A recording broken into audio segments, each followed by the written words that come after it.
మీరు ఏం చెప్తారు? దాదాపుగా అంటే కొంత బెనిఫిట్ అవుతుంది పొలిటికల్ గా అని భావించింది కాంగ్రెస్ సర్కార్ ఈ కులగణనకు సంబంధించి. కానీ కొంత బూమరాంగ్ అవుతుంది అనుకోవాలా, లేదంటే తేనెతుకుని కదిపారనుకోవాలా, ఏం జరుగుతుంది అనుకోవాలా? ముందుగా జీ న్యూస్ తెలుగు ప్రేక్షకులకు నా హృదయపూర్వక నమస్కారాలు. అదేవిధంగా డిబేట్లో పాల్గొన్న వెంకటేశ్వర సోదరులు తదితరులందరికీ కూడా నా నమస్కారాలు. అయితే మీరు అన్నవి రెండు పదాలు సత్యాలు. బూమరాంగ్ అనేది సత్యమే, తర్వాత తేనె తుట్ట కదిలిచ్చిర్రు, కదులుతుంది అనేది కూడా సత్యమే. ఇక్కడ ఎందుకు చెప్పుకోవాల్సి వస్తుందంటే, నేను రాజకీయాలకు అతీతంగా మాట్లాడదలుచుకున్నా.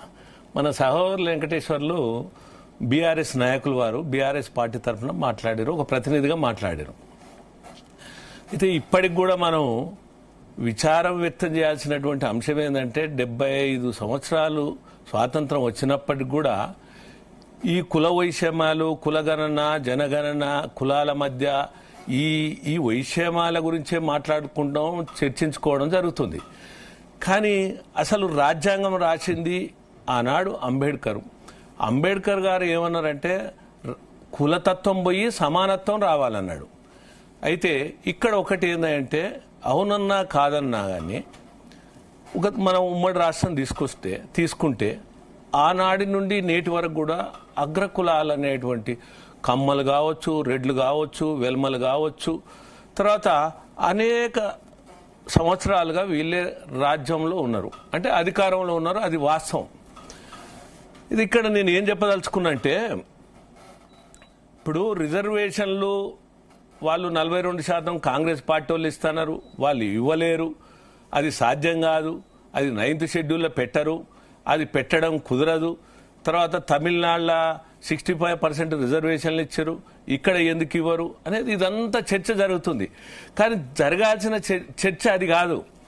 ఇప్పుడు ఒకటి చాక్లెట్లు బిస్కెట్లు వేసినట్టు ఏంటండి నాకు అర్థం కాదు, 42, 50, 40 ఈ రిజర్వేషన్లు స్థానిక సంస్థలకు కావాలని కోరుతున్నారు.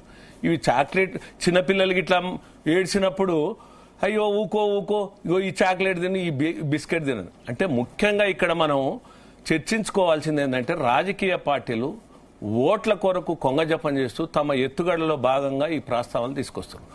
నేను ఇవాళ ప్రశ్నిస్తున్న మన వెంకటేశ్వర సహోదరిని, నిజంగా మనకు బీసీల మీద చిత్తశుద్ధి ఉంటే, త్రికరణ శుద్ధి ఉంటే, రొటేషన్ పద్ధతిలో ప్రధానమంత్రి కానీ, ముఖ్యమంత్రి కానీ, మంత్రులు కానీ, ఎమ్మెల్యేలు కానీ, ఎంపీలు కానీ రొటేషన్ పద్ధతిలో రిజర్వేషన్లు అమలు చేయమని ఎందుకు కొట్లాడకూడదు?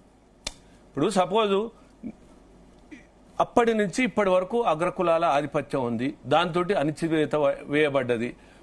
మేము నిరాదరణకు, నిర్లక్ష్యానికి గురైనాం. నిజమే, నిరాదరణకు, నిర్లక్ష్యానికి గురైన మాట కూడా వాస్తవమే.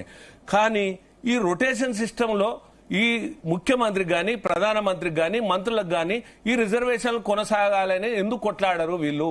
ఈ రోజు ముఖ్యమంత్రి తెలంగాణకు కానీ, తెలంగాణకు ముఖ్యమంత్రి మా బీఆర్ఎస్ పార్టీ తరఫున మేము ప్రకటిస్తున్నాము, లేదు కాంగ్రెస్ పార్టీ తరఫున మేము ప్రకటిస్తున్నాము, లేదు బీజేపీ పార్టీ తరఫున మేము ప్రకటిస్తున్నాము అనేది లేకుండా బిస్కెట్లు చాక్లెట్లు వేసినట్టు 42%.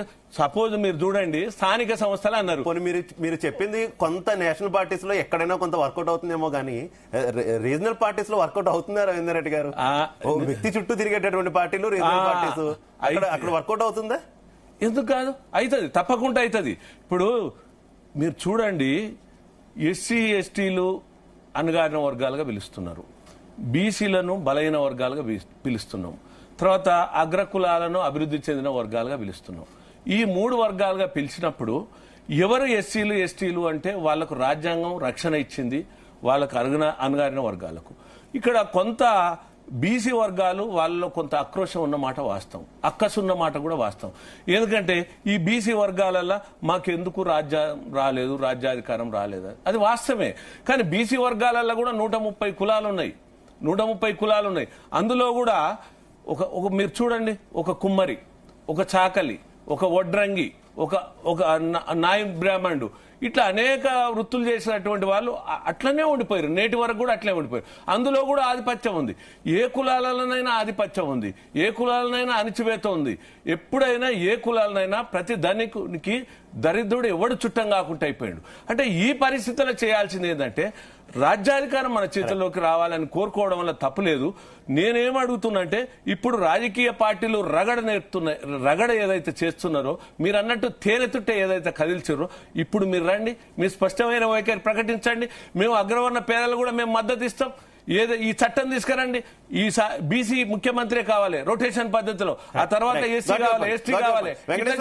వెంకటేశ్వర గారు సింపుల్ గా చెప్పాలంటే రవీందర్ రెడ్డి గారు ఒకటే చెప్తున్నారు, రిజర్వేషన్లు ఇంత ఇస్తాం అందిస్తామని ప్రతి రాజకీయ పార్టీ ఏదో చెప్తుంది చెప్తే, అలా కాకుండా ఆ పార్టీ ముఖ్యమంత్రి అభ్యర్థినో లేదంటే ప్రధానమంత్రి అభ్యర్థినో ఎవరో ఒకరిని ప్రకటించేటప్పుడు మాత్రం రొటేషన్ పద్ధతిలో ఈసారి బీసీకి చేస్తాం, ఒకసారి ఎస్సీకి చేస్తాం, ఒకసారి ఎస్టీకి చేస్తాం, ఈ రకంగా ఎందుకు చెప్పట్లేదు?